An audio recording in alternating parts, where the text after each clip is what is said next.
Now that was a shock. That was one of the best endings I've seen in a while. That Survivor Series War Games ending with CM Punk showing up, that surprised everybody. Even though there was chance of him, there's been chance of him for 10 years. That's the reason why it was so entertaining, because it never happens, but it happened tonight. They end a great show, match for match, pound for pound, quality over quantity.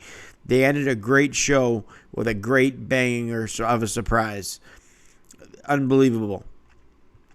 In a day where the WWE isn't great on a regular basis, to see a great night of wrestling end with a surprise return in Chicago, that's icing on the cake, the cherry on top.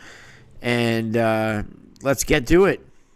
So Survivor Series, once again, November 25th, 23 from Chicago. This is the 37th annual Survivor Series. Before we begin, I want to tell everyone that I went 5 for 5 on my predictions. I also went 8 for 9. If you're counting the winner and loser of each War Games match, there's a 6, 7, and 8, 9 for the winner and loser of both War Games matches. So there's 9 things you could get right. I got 8 out of 9 because I guessed the winner of who was going to do the pinfall or submission, and I guessed right the loser in the women's matches. And then in the men's matches, I got just the loser wrong. I said that JD McDonough would get pinned, but instead it was Damian Priest. So that's the only thing I got wrong. I was right about Cody getting the victory, and I was right about Becky Lynch. Becky Lynch getting the pin on Bayley. I felt Bayley was established. Io Sky is champion. Kairi Sane just returned. Asuka just turned heel. Bayley is the only one that's going to eat that L.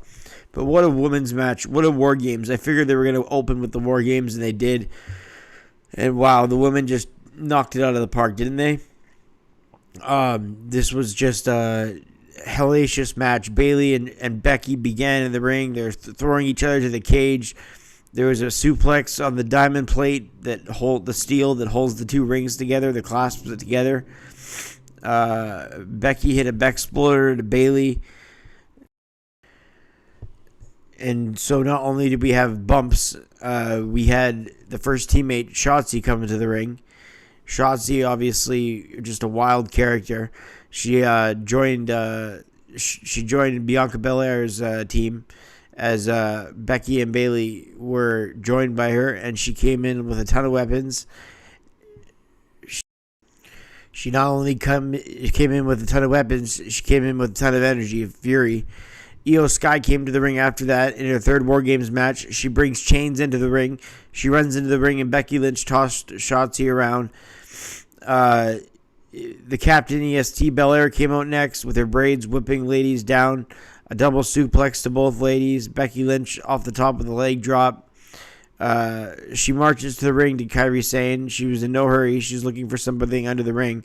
The fans kept booing every time it wasn't a table, but they brought in kendo sticks, trash cans, chairs, everything. They even brought in a fire extinguisher. Io Sky climbed up on the cage wall, and she put a trash can lid over her head and did a diving crossbody to the ladies, which was spot of the match. That must be one thing to jump off the top of the cage, but to do it when you can't see and you have a trash can on your head, that's something else. So great job. I would worry that the ladies that broke my fall weren't going to dent the trash can and injure me. That's what I would have worried about if I was Io Sky. So either way, you get that or you don't get your fall broken and you're landing on the canvas off the top of the cage with a trash can around you. Anyway, Charlotte Flair entered War Games for the first time. Charlotte had to do her move to one-up Io, even though she didn't. But she still did a moonsault off the top of the cage, which deserves some props. Asuka ran to the ring after that big bump, and she's the only lady left standing. Kendo sticks were everywhere. There was so much creative offense in this match. This is awesome chance before the ladies even began 4-on-4. And when they did, just extreme warfare. They had people chained together. Bianca using both her braids. Just so many. You can tell the ladies really wanted to make this match memorable. They went all out the whole time, unlike the men, who kind of were methodical and a little slower. We'll get to that. The ladies were just on top of their game. So many sequences in this one. So many. The man ends up getting slammed through the table on Bayley, and Team Bianca ends up winning the match at 9:08 after the War Games match started. Right after it started officially. And yeah, that was the time it started officially. So it was actually closer to a half an hour. But the ladies, I give this 4.5 stars. I don't usually give star ratings out that high, but 4.5 stars for me. I think it was a classic, one of the best openers in Survivor Series history, if not the very best. R-Truth was then in a pointless segment backstage, and he got a huge pop from the crowd. Zayn and Uso talk about how Orton's not there yet. Gunther defends the Intercontinental title against The Miz next. Miz chops Gunther down with a couple of chops. Miz wanted to wrestle a smart game here against Gunther. He tried to outdo him by working on the left leg, but Gunther kept coming back with chops, and he was methodical in his approach. Miz hit a Turtle DDT that was awesome. He floated right over his back, countering Gunther's power move into a DDT. Cole freaked out about it after the skull-crushing finale. The Miz has got it. The Miz has got it. No, not quite, Cole. Miz putting on a show, trying to pull off the upset, but Gunther gets him into a sleeper, a shoulder first into the turnbuckle. A beautiful pinning predicament that Bret Hart pinned Piper with. Corey Graves was nice enough to mention that. Gunther then clotheslines Miz hard and went to the top rope with a splash. Gunther went for the Boston Crab, and Miz was in agony and tapped out at 7:53. Great match, rated 3 stars and a quarter. So far we have 4.5 star match and a 3 stars and a quarter match to begin the night. Not bad. Gunther's long historic Intercontinental title reign continues. Next up, we have Santos Escobar against Dragon Lee. This was supposed to be Carlito versus Santos Escobar. Dragon Lee was substituting for Carlito here. We'll see if Carlito gets involved. Michael Cole brings up all the legends who debuted at Survivor Series: The Rock, The Undertaker, Kurt Angle, The Shield, even Sting in the WWE. Even Kane's first match was against Mankind at Survivor Series 97, I believe. Santos Escobar punishing the Dragon in the corner. Escobar hit a thrust kick to Dragon Lee, who goes for then a Hurricane Rana off the flying Hurricane Rana off the apron, who sends Escobar to the ground. Fans chant for him as he hits a running knee to Santos. Dragon Lee then drops him up, and Santos Escobar from the top rope is hit with a high kick by Escobar to Lee. Escobar tries to unmask Dragon Lee. Fans chant asshole, and he looks legit pissed.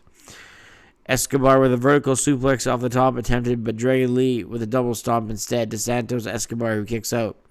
A high thrust kick by Escobar to the Lee as he came charging in. South of the border destroyer and a driver connection gives Escobar the victory at 9 minutes and 19 seconds.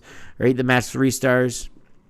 And it was great seeing LA Knight and Randy Savage in the same promo for the Slim Jim. That was a Slim Jim commercial, and the New Day even pimp out the Slim Jims. So it was great because they both have the "ooh yeah" and he has the "yeah." So they both have they both have charisma personified. So that being a part of Slim Jim is only logical. Zoe Stark versus Ria Ripley in the pre-show. Jackie Redmond and everyone else was trying to say Zoe Stark had a chance. I don't think so. Ria Ripley's mommy, the crowd loved her. Even though she was a heel, the crowd cheered her in this match. I thought there was going to be a lot of near falls, but there wasn't. Stark hit a missile drop kick. Ripley comes right back, and there was some close near falls. Stark got a couple of them. Really hit a jawbreaker and a high kick, but Ripley drives her face first into the canvas. Ripley with a strike in the corner lifts her off the top rope. The two ladies countering kicks to one another. Ripley plants Stark with a Northern Lights suplex and a bridge. Near fall. Stark says it's all you that got to Rhea. Stark says that it's all you got, Rhea. That's all you got. Who then goes for a riptide and then a German. Zoe, who hits a running knee and gets a long 2. Ripley eventually gets out of the near fall predicament and out of nowhere hits the riptide for the 3 count. 2.5 stars for me. It was kind of an ending out of nowhere. Pretty good match. The finish sort of happened out of nowhere despite the near falls. I thought it would be a little bit more epic, but at least Zoe got a decent match in. Next, we had the main event Wargames match between Seth Rollins, Cody Rhodes, main event Jey Uso, Sami Zayn, and presumably returning Randy Orton versus the Judgment Day and Drew McIntyre, Finn Balor, Damian Priest, JD McDonough, and Dominic Mysterio. This match will be 5-on-5, unlike the ladies' 4-on-4 War Games. One of the stories was Randy Orton returning. He hadn't arrived yet to the arena. Another was Drew McIntyre and his feud with Jey Uso. Rollins and Zayn having problems with the Judgment Day, and so on. I predicted this one to keep my record perfect. I said Cody would win over McDonough. I got that part wrong. He went over Priest. Orton had yet to arrive. Rollins with a crossbody from one ring to the next to Finn Balor to open the match. Fans chant CM Punk. Rollins tries to sing a song, and they do, and that works to stop the chants. Balor sends Rollins into the cage now as the two exchange momentum early. Balor will have a backup in a few minutes. Cole tries to get louder when the crowd chants CM Punk. Balor lands a running thrust kick by Rollins to Balor. I landed on him. Rollins then goes to hit a pedigree on the steel of the diamond plate in the middle of the ring, but Balor hits a back body drop. A missed coup de grace and a sling blade by Rollins to Balor. First teammate out in this match is JD McDonough of the Judgment Day. He's making his PLE debut. JD used a kendo stick on Rollins and goes for another stick before he enters and gives one to Balor. The heels choked out Rollins. Seth tossed McDonough out while he hit a moonsault from the second rope. Finn Balor chokes out Seth Rollins and trash talks him while using the stick to torture him. Big suplex by McDonough to Jey Uso. A huge counter by the Irish Ace, spiking him hard into the canvas. Rollins and Jey Uso with a double super kick to each other at the same time. All of a sudden, Priest, Mr. Money in the Bank, and Drew McIntyre get into an argument in the cage before they get to the little cage, shark cage that they're in, before they get to the rings cage. And Priest tells Drew McIntyre to stick to the plan. Drew said, "The plans have now changed, haven't they?" I guess not, Drew. That was a terrible impression, but never do it again, so it's all good. Main event, Jay and Seth went for Priest, who struck them both at the same time. It's going to be a long 3 minutes as the Judgment Day work them over, says Michael Cole. A hard shot by Jey Uso by Balor. Zayn comes in next to even the odds. Zayn and McDonough up top, and JD bounced off the top with his groin hitting the ropes. Zayn with a pipe off the cage. With the crowd rallying behind him, JD hit with hard blows for Zayn. The match is lacking in the intensity when the spot's creativity that the woman had in this match. The match's pace needs to be lifted, and finally McIntyre comes to the ring.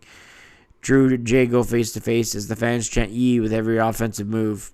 Cody Rhodes joins the fray for the first time tonight. Ric Flair and Dusty Rhodes, his son and daughter, are in War Games after they used to be prominent from 80s NWA War Games matches. That their son and daughter are now officially in both. Dom hits the three amigos to Cody, but then the faces get up and say no as he shakes his head. A big beat down by the faces and a table being set up. Judgment Day saved Dirty Dom from a beating. Tandem offense here by the heels, and the fans just chant for Randy. Priest and McIntyre both choking out Rollins and Rhodes at the same time. A table is set up in the corner as Rollins has been driven through a razor's edge through it. Ripley runs to the ring to cash in the Money in the Bank for Damian Priest over Seth Rollins, but all of a sudden, I hear voices. Randy Orton comes back and the crowd goes nuts. Orton to the pop of the night so far. Huge pop, and the War Games officially begins. Orton and McIntyre go head-to-head. They have history together. Both teams brawl on the steel diamond plate in the middle of the ring. All 10 men are in there. The faces with 5 DDTs at the same time, paying homage to Orton, who wants to RKO all of them. He looks to Jey Uso, but Orton tells Jey he didn't forget, and Jey hits Priest in the face, who went to take out Orton. Dom gets hit with an RKO. Rollins stomped Priest, Cody Cutter, hell of a kick, and Uso splash all at once as the faces go to work on JD.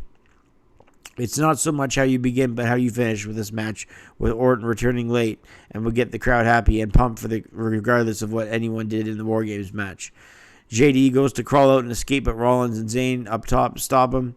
Orton is waiting for perhaps an RKO in midair to JD, and he gets it. Cody then hits a Cody Cutter for Priest for the win, as Orton says, "You pin him." Cody gets the momentum going into Royal Rumble WrestleMania season. Royal Rumble will be January 27th, 2024 again, for anyone that is wondering. This match was great, but it lacked in creative offense. It was too slow while the men slowly came in. There could have been more, and I rate it 3 stars and 3/4. So there could have been more in the main event to end this show, is what I thought, until Cult of Personality hits. and out comes CM Punk. I almost shit myself.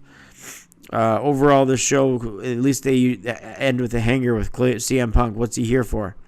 Overall, this show was quality over quantity with just 5 matches. Almost everything hit, sort of like an NXT show with the 5 matches and all of them being quality. No Roman Reigns defending the title, no LA Knight, no KO. Hurts it, but not enough to bring it down significantly. This show went from being great to really great with an 8.5. I was going to give it an 8 out of 10, but I think an 8.5 would suffice after the CM Punk return. So tune into my next reviews. Let's see if I can go perfect on my next PLE review. I'm not sure if the Royal Rumble is the next PLE, but if it is, we'll do the second prediction set. Again, I went 8 out of 9, 5 out of 5 on the matches, but 8 out of 9 with the matches within the matches. Only thing I got wrong was Priest took the L and not JG McDonough. Anyways, this show was a great show, and we'll see you on the Raw review Monday night and all the other videos of History of Wrestling I do in between. Stay notified, stay subscribed, hit a like, and thanks a lot, guys.